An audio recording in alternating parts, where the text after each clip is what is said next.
เต่าท่ามตัวเด็ตัวกินเบียร์สนิททุกมือปะเป็นยังเสลียมือนึงจากแก้ว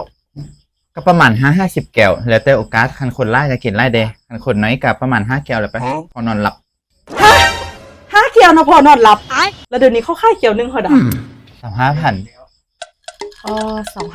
มือนึง5 แก้วกะเส้น25,000กีบเนาะแม่นแล้วเป็นยังเดือนนึงกะ3,750,000กีบปีนึงนี่ก็ถึกอยู่ประมาณ45 ล้านกีบคันท้าตัวอดเบียร์ได้ประมาณ3 ปีนะได้คำประมาณ3 บาทแล้วลดงามๆอีกคันนึงคนใดเนี่ยแม่นแล้วเจ้าได้กินเบียร์คือคอยบอกบ่กินว้าว ใช่แล้วลดคันงามๆเจ้าใช่ละคำเจ้านะเสียมาสุกี้ไปเฮือนพุ่นนะเดี๋ยวเมื่อก่อนเด้อเฝ้า